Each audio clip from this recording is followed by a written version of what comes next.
The story of the United Arab Emirates and its role in the Palestinian struggle is one of complexity layers and strategic balancing acts that reflect not only the aspirations of the Palestinian people, but also the regional ambitions of a small but powerful Gulf nation.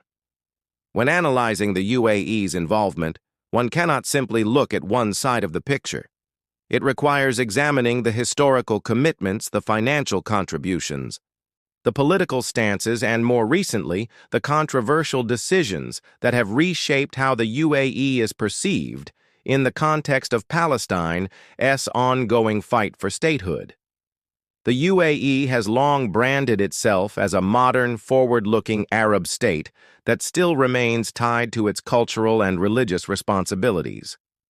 From its earliest years as a federation, the UAE took an official stance in support of the Palestinian cause. This was in line with the broader Arab League positions of the 1970s and 1980s, where most Arab governments were united in their rejection of Israel and their support for Palestinian liberation. In speeches and declarations, Emirati leaders expressed solidarity with Palestinians, offering both humanitarian aid and diplomatic backing in international forums. One of the key features of the UAE's role has been its financial power. Unlike many Arab countries that offered verbal support, the Emirates had the resources to translate words into action. Billions of dollars over decades were channeled into infrastructure projects, refugee support programs, and international aid initiatives directed at Palestinians. The UAE worked closely with UNRWA, the United Nations Agency for Palestinian Refugees, funding schools, hospitals, and housing in Gaza, the West Bank, Lebanon, and Jordan.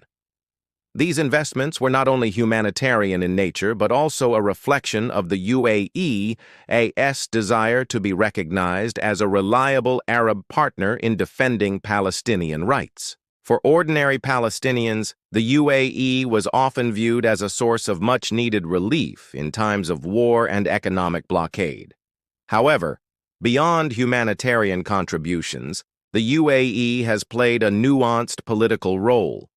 On the international stage, Emirati diplomats consistently voted in favor of Palestinian rights at the United Nations, aligning themselves with resolutions that opposed Israeli settlement expansion and reaffirmed the right of return for refugees. They also worked within the Arab League and the Organization of Islamic Cooperation to maintain a unified Arab stance. At the same time, the UAE's leadership, known for its pragmatism, sought to balance ideological solidarity with the realities of global geopolitics. As a small but wealthy state, the UAE depended on strategic alliances with Western powers, particularly the United States. This created situations where its policies toward Palestine were influenced by broader regional calculations. One of the most controversial aspects of the UAE's involvement has been its decision to normalize relations with Israel in 2020 through the Abraham Accords. This was seen by many Palestinians as a betrayal, a breaking of the decades-old Arab consensus that no normalization should occur until Palestine achieved statehood. From the Palestinian perspective, the UAE's move gave Israel a diplomatic victory without demanding concessions in return. Critics argued that this weakened the Palestinian bargaining position, isolated Palestinian leadership, and emboldened Israel's policies on settlements and annexations. Yet the UAE framed this decision differently.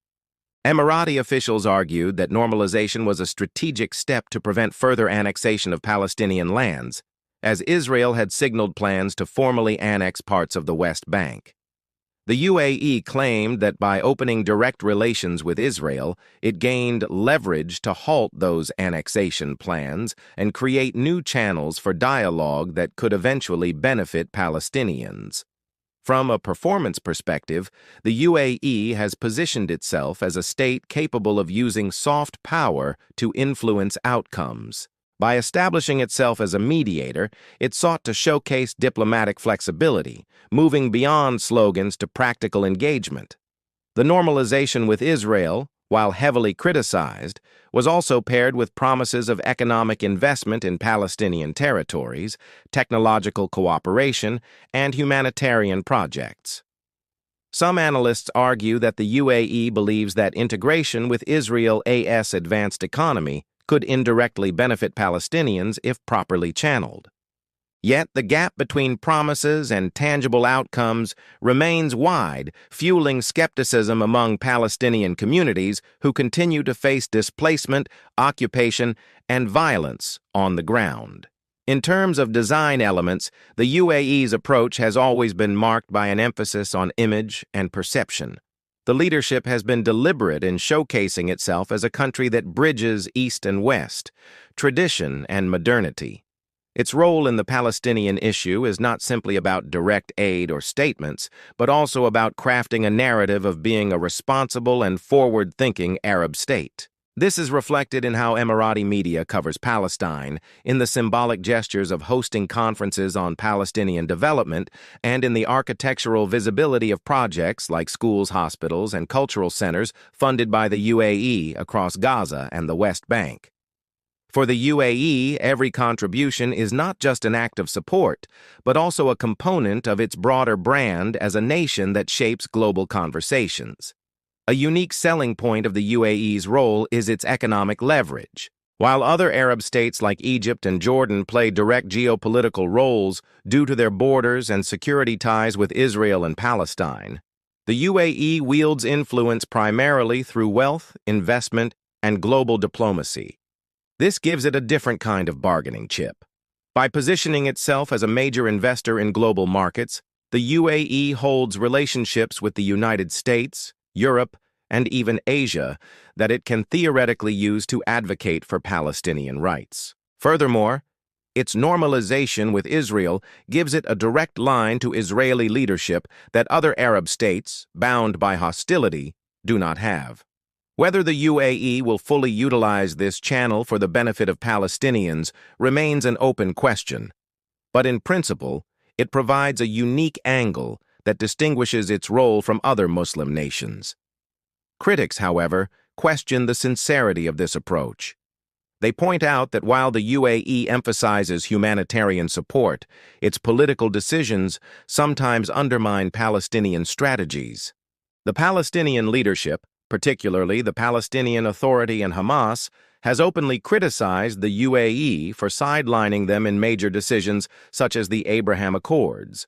For Palestinians on the ground, survival under occupation and blockade is not primarily shaped by diplomatic maneuvers, but by tangible realities like freedom of movement, access to resources, and protection from violence.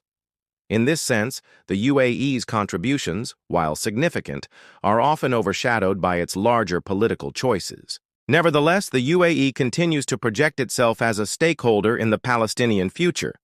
Emirati charities remain active in Gaza and the West Bank, funding programs for orphans, rebuilding homes destroyed by airstrikes, and sponsoring educational scholarships. Its leaders frequently reiterate verbal commitments to the two-state solution, affirming that Palestine should exist as an independent nation with East Jerusalem as its capital. These declarations keep the UAE aligned with international law and the Arab Peace Initiative, even as its bilateral relations with Israel complicate perceptions. Another dimension worth noting is the generational perspective. The current Emirati leadership under Mohammed bin Zayed reflects a pragmatic and future-oriented vision, often prioritizing national interests and regional stability over traditional ideological alignments. Younger Emiratis, raised in an environment of globalization and economic progress, may view the Palestinian issue differently from previous generations. For them, Palestine remains a matter of justice and solidarity, but it is often placed alongside other concerns like climate change, technology, and economic diversification. This evolving perspective shapes how the UAE frames its policies, attempting to balance domestic priorities with regional responsibilities. The UAE's role in the Palestinian struggle also connects with its broader competition and cooperation with other regional powers. Saudi Arabia, Egypt, Qatar, and Turkey each have their own approaches to Palestine, and the UAE often calibrates its moves in relation to them. For instance, Qatar has taken a highly visible role in Gaza, providing direct financial aid to Hamas-controlled areas, something the UAE is less willing to do. Instead, the UAE focuses on projects that align with international frameworks, avoiding direct support to groups it views as destabilizing.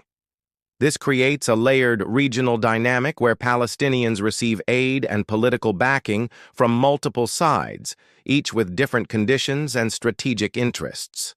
Ultimately, the UAE's role in the Palestinian struggle is neither one-dimensional nor static. It is a blend of humanitarian commitment, political calculation, strategic branding, and controversial decisions that have sparked both appreciation and resentment.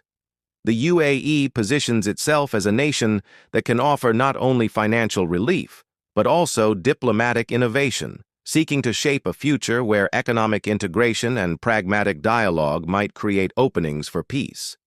At the same time, its actions reveal the contradictions of being a small state caught between solidarity with an oppressed people and alignment with global superpowers. This duality is what makes the UAE's role in the Palestinian struggle both unique and contested. It is a story of ambition, wealth, diplomacy, and controversy, woven into the larger tapestry of Middle Eastern politics. It reflects the reality that in today's world, the Palestinian cause is not just about frontline resistance or negotiations in Ramallah. It is also about how global and regional players like the UAE choose to position themselves, balancing ideals with interests and symbolism with strategy.